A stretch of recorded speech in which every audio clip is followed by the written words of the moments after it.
آج 23 ذوالحج اتوار کے دن یہ وظیفہ پڑھ لو۔ وظیفہ ختم ہوتے ہی لوگ آپ کے گھر پیسے دینے آ جائیں گے۔ 10 منٹ کا وظیفہ ہے، یقین مانیں 600 کروڑ کا وظیفہ ہے۔ بسم اللہ الرحمن الرحیم۔ محترم ناظرین، آج 23 ذوالحج اتوار کے دن کا خاص وظیفہ لے کر آپ کی خدمت میں حاضر ہوئی ہوں۔ آج کا یہ وظیفہ بالکل آسان سا وظیفہ ہے، زندگی بھر آپ نے کبھی بھی اس وظیفے کو نہیں پڑھا ہوگا۔ اگر آپ کو رزق کا مسئلہ ہے، دکھ ہے، تکلیفیں، بیماریاں ہیں، بس یہ چھوٹا سا آسان سا وظیفہ پڑھ لو۔ اگر آپ فوری طور پر مال و مال ہونا چاہتے ہیں تو آج 23 ذوالحج اتوار کے دن یہ وظیفہ لازمی پڑھ لینا۔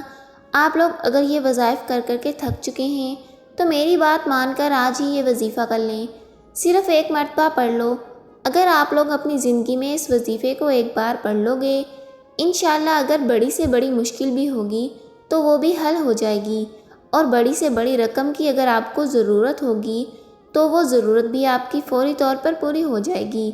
آپ لوگ ہمیشہ شکایت کرتے ہیں کہ جو بھی وظیفہ ہم کرتے ہیں وہ اثر نہیں کرتا، ہم سالوں سے وظائف کر رہے ہیں لیکن ہم جو بھی وظائف پڑھتے ہیں اس کا ہمیں کوئی اثر نہیں ہوتا، بلکہ ہمارا وقت ضائع ہی ہوتا ہے۔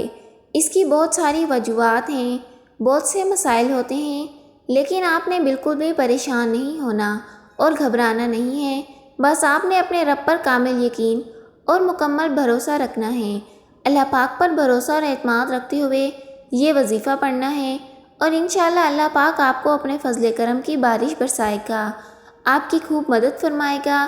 قرآن مجید میں بہت سی جگہ پر توکل اور اللہ پر یقین کی تلقین کی گئی ہے۔ توکل کا پہلا مقام یہ ہے کہ بندہ اللہ عز و جل کے سامنے اس طرح سے ہو جس طرح بندہ غسل دینے والے کے سامنے، وہ جس طرح سے چاہے اسے الٹ پلٹ کرتا رہے، اور ہر وقت اللہ سے تعلق قائم رکھنا بھی توکل ہے۔ بندہ رزق اور دیگر ضروریات کے متعلق اللہ عز و جل کے ضامن اور کفیل ہونے کا یقین رکھے، اور اللہ تبارک تعالیٰ کے کمال علم اور اس کی کمال قدرت کا تصور کریں، اور اس بات پر یقین رکھیں کہ اللہ عز و جل خلاف وعدہ بھول اور ہر نقص پاک ہے۔ جب ہمیشہ ایسا تصور ذہن میں رہے گا تو ضرور اسے رزق کے بارے میں اللہ تعالیٰ پر توکل کی سعادت نصیب ہوگی۔ آپ کے وظیفوں میں اثر نہ ہونے کی وجہ یہ بھی ہے کہ آپ اللہ کی ذات پر توکل نہیں کرتے، اس لیے جب بھی کوئی وظیفہ شروع کریں تو اللہ رب العزت پر پورا یقین کرو کہ وہ آپ کی ضرور سنے گا۔ وقت کی نزاکت کو مد نظر رکھتے ہوئے آئیے آج کے اس عمل کی طرف چلتے ہیں، لیکن اس سے پہلے اگر آپ ہمارے چینل پہ نئے ہیں تو چینل کو سبسکرائب کر لیں اور ویڈیو کو لائک ضرور کیجیے گا۔ سب سے پہلے تو آپ لوگوں نے باوضو مصلی پر بیٹھ کر حضور پاک صلی اللہ علیہ وسلم کی ذات مبارکہ پر درود پاک پڑھنا ہے۔ درود پاک آپ کوئی سا بھی پڑھ سکتے ہیں، صلی اللہ علیہ وسلم پڑھ لیں، صلی علی محمد پڑھ لیں، یا پھر نماز والا درود ابراہیم پڑھ لیں، جو بھی آپ کو آسان لگے آپ نے وہ درود پاک پڑھ لینا ہے۔ یاد رکھیے گا آپ نے اس وظیفے کو کسی بھی وقت کر سکتے ہیں، وقت کی کوئی بھی پابندی نہیں، آپ جہاں پر بھی موجود ہیں، مسجد میں ہیں، اسکول میں ہیں، دفتر میں ہیں، گھر میں پڑھنا چاہیں تو گھر میں پڑھ لیں، جہاں آپ کا دل کرے آپ نے اس وظیفے کو پڑھ سکتے ہیں۔ ایک مرتبہ حضور پاک صلی اللہ علیہ وسلم کی ذات مبارکہ پر درود پاک پڑھتے ساتھ ہی اس کے بعد آپ لوگوں نے اپنے مقصد کی نیت کرتے ہوئے ایک مرتبہ اعوذ باللہ من الشیطان الرجیم اور ایک مرتبہ بسم اللہ الرحمن الرحیم پڑھ کر وظیفے کا آغاز کرنا ہے۔ اور سب سے پہلے نمبر پر جو وظیفہ آپ نے پڑھنا ہے، آپ نے سورہ کوثر پڑھنی ہے۔ سورہ کوثر آپ نے 7 مرتبہ پڑھنی ہے، اور دوسرے نمبر پر جو وظیفہ آپ نے پڑھنا ہے وہ یا رحمانو یا رحیمو کا ہے۔ یہ وظیفہ آپ ہاتھ کی انگلیوں پر پڑھ لیں یا تسبیح کے دانوں پر پڑھ لیں، آپ نے صرف 3 مرتبہ یہ پڑھنا ہے، اور اس کے بعد پھر 7 مرتبہ سورہ کوثر پڑھنی ہے اور 3 بار یا اللہ یا رحمانو یا رحیمو پڑھنا ہے۔ اس کے بعد آپ لوگوں نے 7 مرتبہ سورہ کوثر پڑھنی ہے، اور پھر آخر میں 3 مرتبہ یا اللہ یا رحمان یا رحیم پڑھنا ہے۔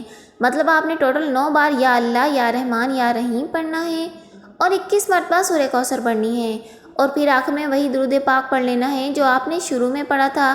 وظیفہ بتائے گئے ترتیب کے مطابق پڑھنے کے بعد اللہ پاک سے دعا مانگیے، اپنی تمام حاجتوں کے لیے، مرادوں کے لیے، بیماریوں کے لیے، تمام تکلیفوں کے لیے، قرضوں میں ڈوبے ہوئے ہو تو قرضوں سے نجات کے لیے، اگر آپ کو نوکری نہیں مل رہی تو نوکری چاہتے ہو، کہیں بھی اچھی نوکری چاہتے ہو تو اس کے لیے دعا مانگ لو، آپ ہی آپ کی جو بھی مشکلات پریشانی ہیں دعا مانگ لو، اللہ پاک ضرور کامیابی عطا فرمائے گا۔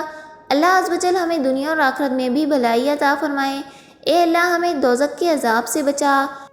اے ہمارے رب ہمیں ظالم لوگوں سے بچا، اپنی رحمت سے ہم سب کو کافروں سے نجات دے۔ دعا ہے کہ رب کریم میرا سنانا اور آپ کا سننا اپنی بارگاہ الہی میں قبول فرمائے۔ محترم ناظرین، کمنٹ باکس میں آمین ضرور لکھیے گا۔